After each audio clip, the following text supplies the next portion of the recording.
send more clarity on the issues at hand. First, on the matter of Senator Bato de la Rosa. No? First, we confirm that there is existing valid arrest warrant from the ICC. He is charged as a co-perpetrator in the crime against humanity. Second, we also likewise confirm also the fact that based on evidence, pieces of evidence we've relayed information in the past few days, Senator Bato is not in the Senate premises. Third, yesterday, the Supreme Court did not issue a temporary restraining order, neither was a status quo ante order was issued. But the main case is still pending with the Supreme Court. Fourth, the arrest warrant is enforceable. Based on all these four basic premises, I would like to confirm, one, the Philippine law enforcement agencies, which would include the PNP, the National Bureau of Investigation, are now tasked to effect the arrest of Senator Bato de la Rosa. As far as I know, there is an application for an Interpol Red Notice. Of course, I mean, that is a remedy available to us, syempre. Diba? There is one. Okay. Sir, to clarify, ito na talaga. So, ang HDO, applicable lang sa cases dito? Applicable lang sa cases dito kasi korte lang ng Pilipinas ang po pwede mag-issue nun. Okay. Yun lang naman yung naging issue kasi, of course, the HDO cannot be enforced anywhere else. Okay? As opposed to an ICC warrant na international warrant.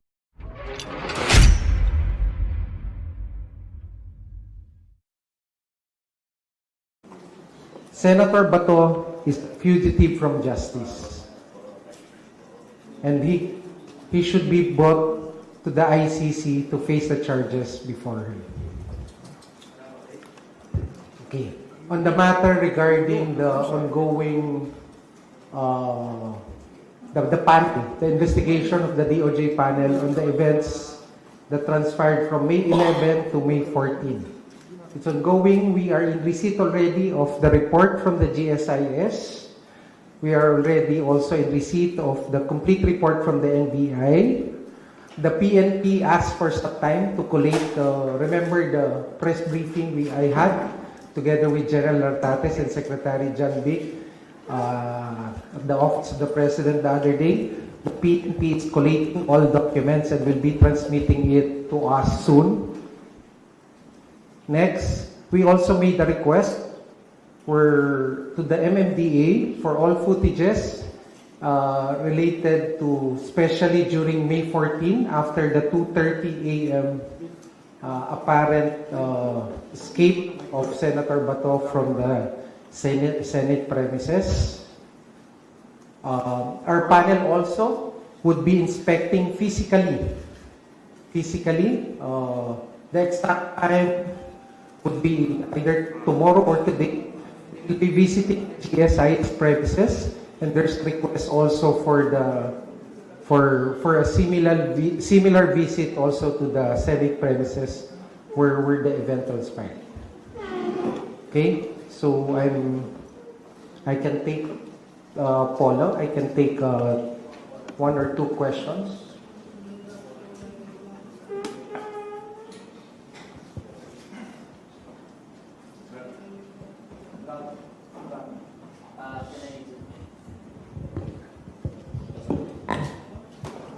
Good afternoon. Can I stand up? Sorry. Good afternoon, Spokes. Good afternoon, Attorney Secretary Vida. Yes. Given the pronouncement you've announced earlier that you are now directing the law enforcement agencies to conduct an operation. Do you know?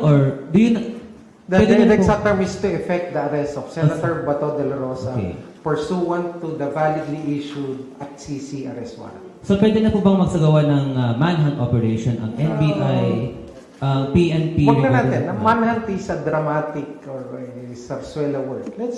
They will effect the arrest warrant. Okay. But have you also communicated with the NBI regarding that matter? Nakipag-usap na po ba sa inyong NBI regarding that matter from yesterday? Kasi we tried reaching the NBI and they said na wala rin po silang pwedeng comment na ibibigay po nila yan sa inyo. Ngayon, nagsabi na po kayo na pwede nang ma-enforce yung warrant. Can you now direct the NBI to take part or do an operation regarding that case? Yes, exactly the purpose of this press briefing is to make that public announcement. Yes, NBI can already conduct to pursue their operations to effect the service of the arrest warrant. Hi, Sir Camille po from TV5. Meaning, sir, hindi na kumbaga wala na sir yung conditional arrest nung Friday na kapag nag-attempt siya na umalis ng bansa, saka lang siya huliin. So ngayon, ibig sabihin, kahit nandito siya sa bansa, makita siya, pwede na siyang damputin, arestuhin. Ganun na po, sir. Tama yan.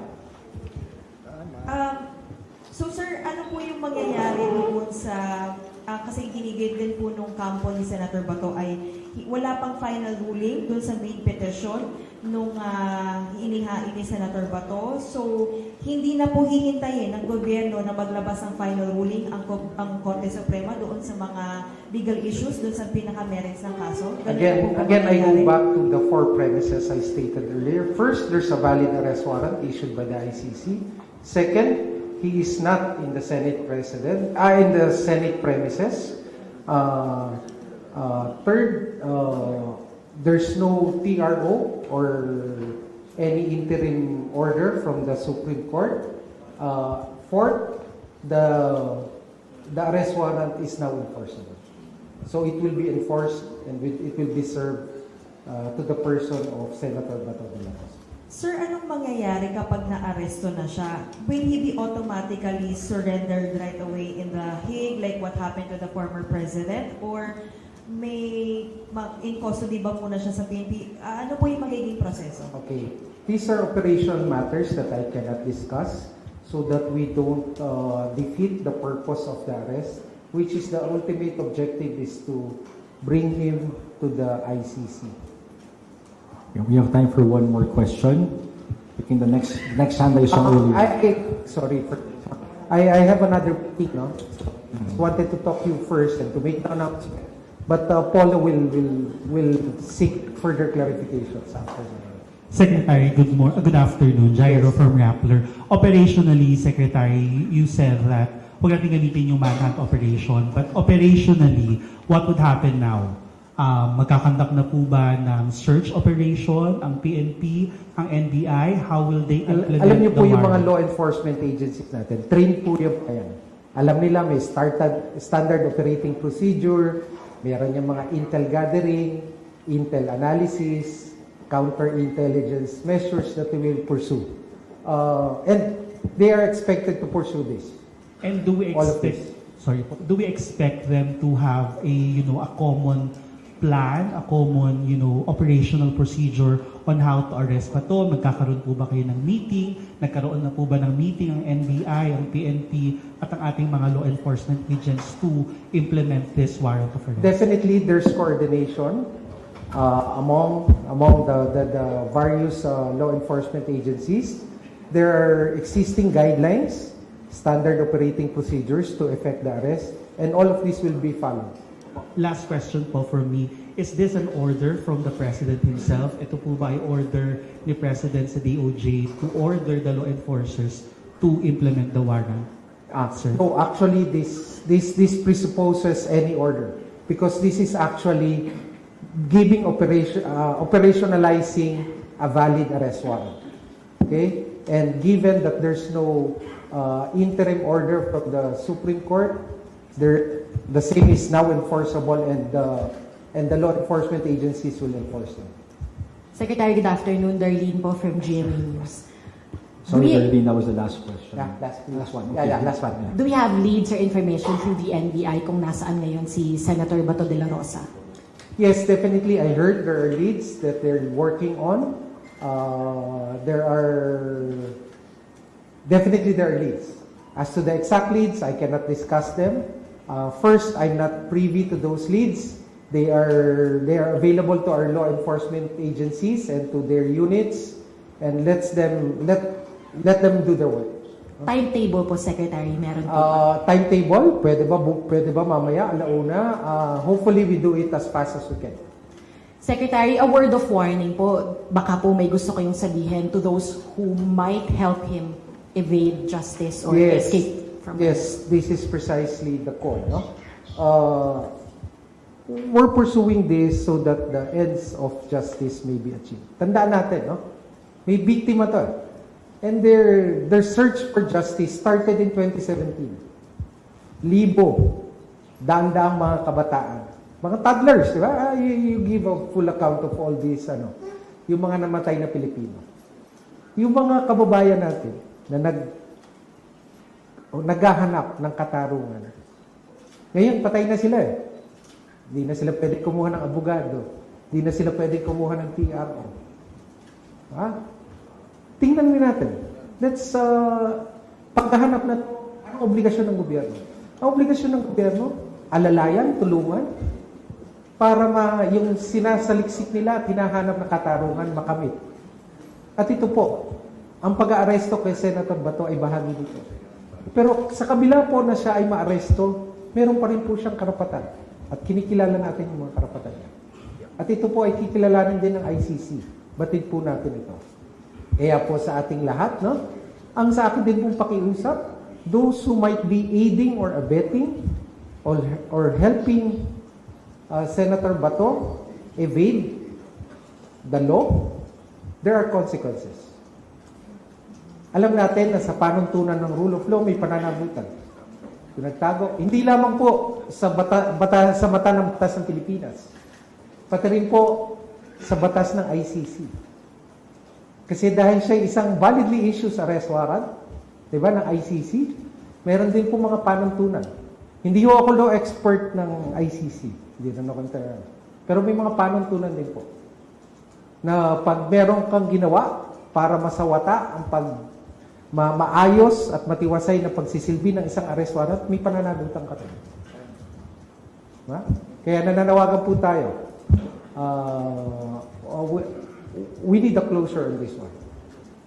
Okay? So, ito na lamang po. Ay maraming salamat po sa inyong pakikinig. I think Polo would ably answer to your clarifications. Maraming salamat. Magandang hapon sa inyong lahat.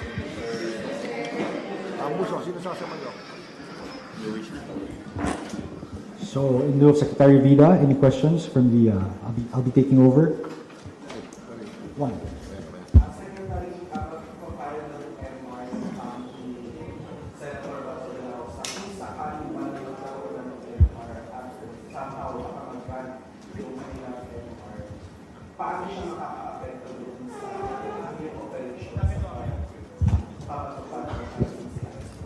Alam po natin na MR is a legal remedy available to Senator Bato. No, that's available to any person whose application may have been denied before any court. But be that as it may, ito po yung directive ngayon, and it's too early for us to speculate.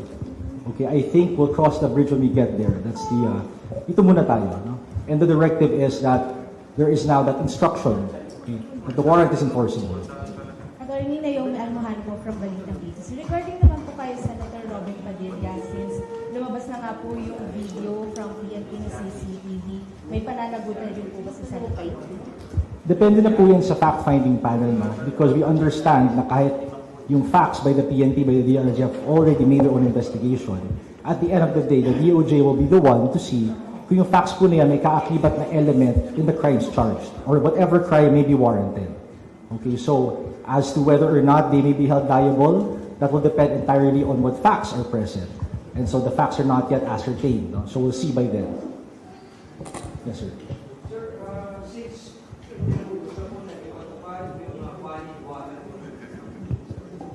Again, sir, Grant Hilario from Bombo Radio. Sir, since pinag-utos na po na i-take effect yung valid warrant against Senator Bato from ICC, sir, does this mean or does this show na nakikipag-coordinate po ang government sa ICC? What we know is that the warrant was delivered to the Philippines. Now, this was last year. And then it was unsealed on May 12, 2026. Yun na po natin alam. No? There was a chain of command in bringing that warrant to the proper government part agency here in the Philippines. So that's all we know. Siyempre, nanggaling po sa ICC yung warrant. Diba? Yes, So that speaks for itself. Okay, sir. So, bali, ang isa-serve po natin kay Senator Bato ay yung mismong arrest warrant ng ICC at hindi yung arrest warrant na mula sa isang local court. ICC warrant po. Okay. Sir, yung magiging proseso now for serving the warrant against Senator Bato, will it be the same process with former President Duterte? Na may PCTC, tapos andun din nun si PG, yung mga, kasi ang difference kasi nung pag-implement ng warrant initially nun ay NBI lang yung nakita natin. So, paano na ngayon yung magiging process? Lahat naman po kasi yan, NBI, PNP, even the PCTC. It all falls within the law enforcement cluster of our government. So, as to the exact procedure, well, syempre, we know that the situation is very distinct. Even former President Duterte's arrest was distinct from any other arrest that has happened before. So, as long as law enforcement will mag-enforce, I think that would be the proper protocol, no, under our laws. May records po ba tayong na-receive about sa travel ni Senator Bato? Marami pong available records sa department. Of course, the Bureau of Immigration is an attached agency. As to existing records right now, wala po kami natatanggap o nakikita. Okay, just to make that clear. But of course, the records will always be available to the Department of Justice.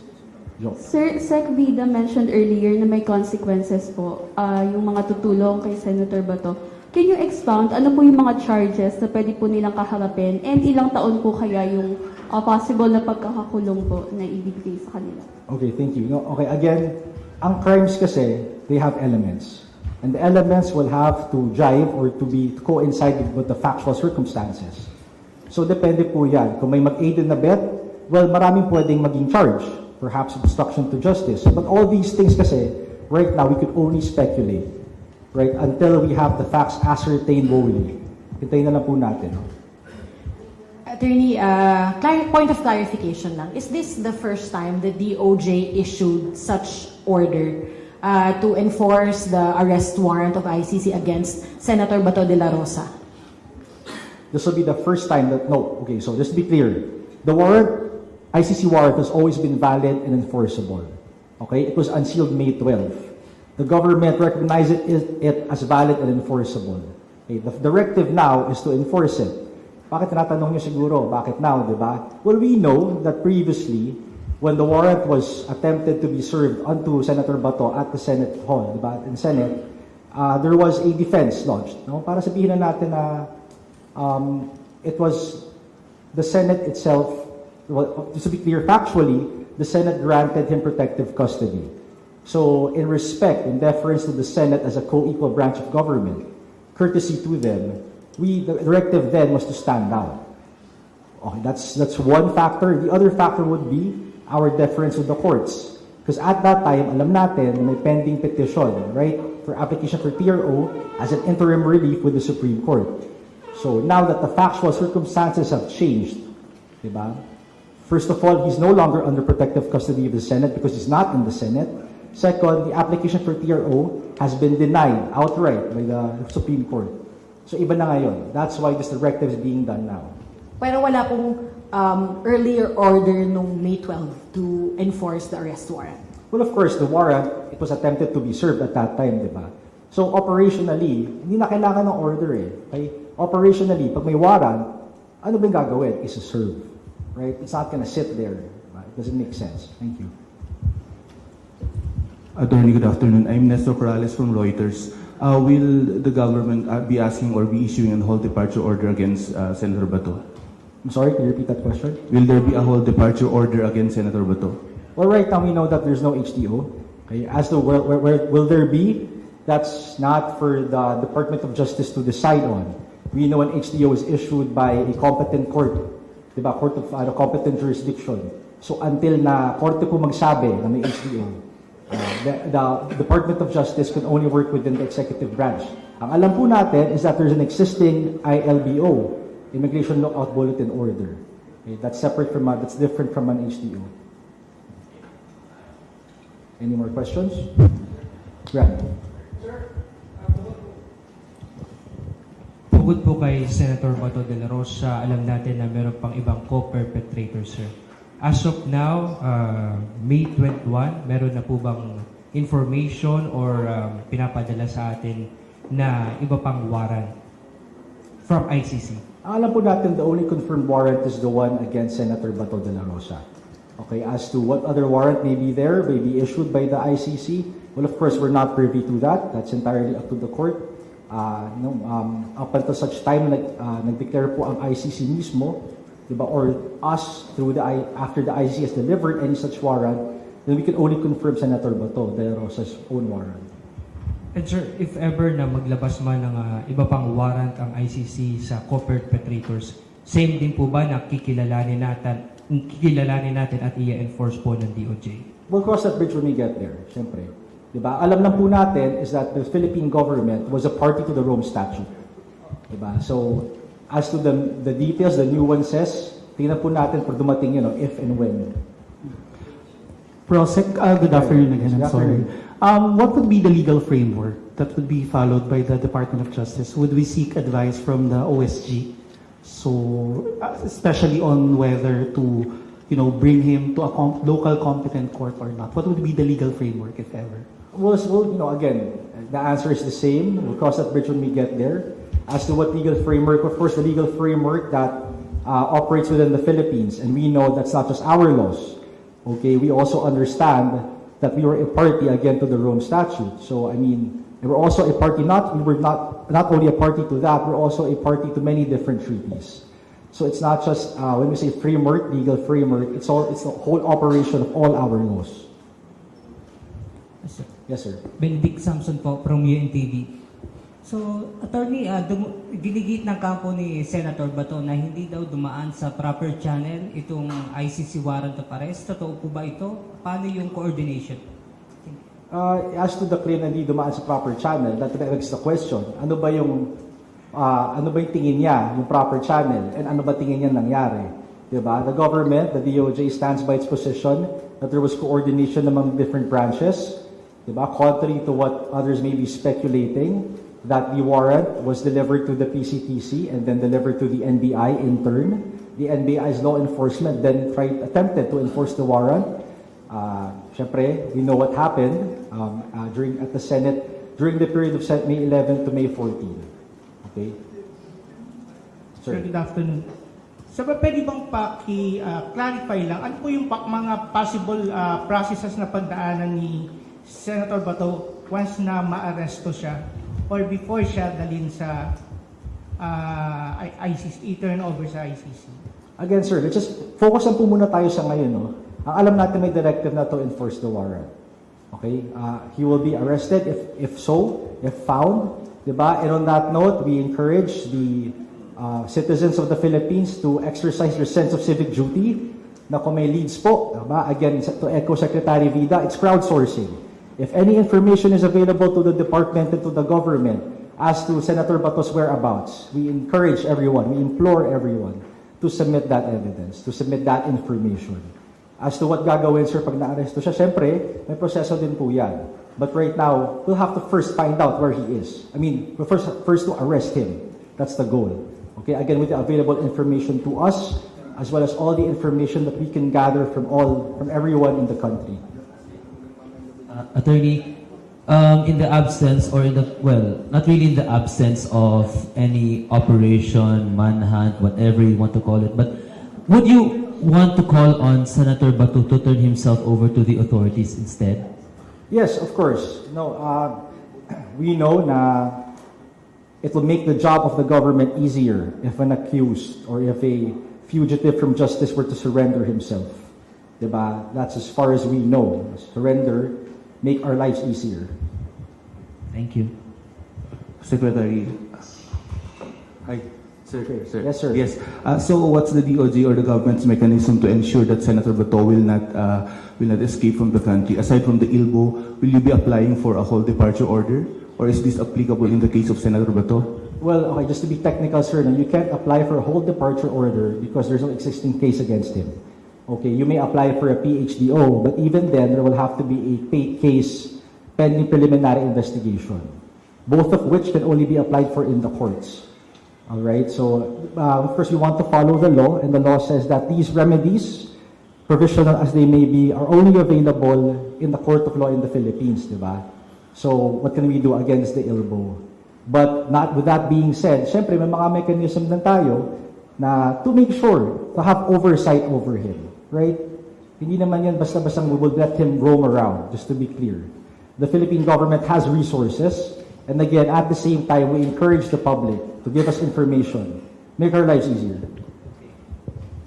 Sir, excuse me. On a related topic po, sir, about sa naging investigation, sir, sinabi po ni Senator Alan Peter Cayetano that he castigated the DOJ for acting as if parang naging villain na siya in conducting an investigation doon sa naging incident. Can you provide a comment on that and assure the public, assure the Senate that it will become transparent? As to his statements, you mean? Yes po, sir. Okay, no, for this kasi, this goes into whatever facts may be discovered or ascertained by the panel, no? So, we would rather not comment on that. The Department of Justice convened for this fact-finding panel for the precise reason of investigating what really transpired during the period of May 11 to May 14. So, we'll let them do their own job. Okay, so we'd rather not preempt any findings. We'd rather not preclude them from what they may say on their own competence. Okay? So, yun lang po muna. Sir, Last question, please. what is the position of the government or reaction from the government dun po sa apela ni Senator De La Rosa na sada huwag siya isuko ni Pangulong Marcos sa ICC at protektahan siya bilang Pilipino po? Alam niyo po, okay, the Philippines is a sovereign state. Right? That is the reason why it was able to enter into treaties in the first place. That is the reason why it chooses to uphold the obligations it had in that treaty, okay, in the Rome Statute. We were a member of the ICC being an internationally recognized court, not a foreign court, just to be clear, internationally recognized court. So lahat po ng ginagawa natin ngayon is in the exercise of our absolute sovereignty, not the other way around, just to be clear.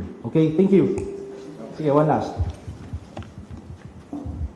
Sir, kung hindi pwede mag-apply ng HDO dahil sabi nyo walang existing case, as you said earlier, possible ba na mag-apply ang government ng Interpol Red Notice for him? Pwede ba yun? As far as I know, there is an application for an Interpol Red Notice. Of course, I mean, that is a remedy available to us, syempre. Diba? There is one. Okay. Sir, to clarify, ito na talaga. So, ang HDO applicable lang sa cases dito? Applicable lang sa cases dito kasi korte lang ng Pilipinas ang po pwede mag-issue nun. Okay. Yun lang naman yung naging issue kasi, of course, the HDO cannot be enforced anywhere else. Okay, as opposed to an ICC warrant na international warrant. Thank you for your time.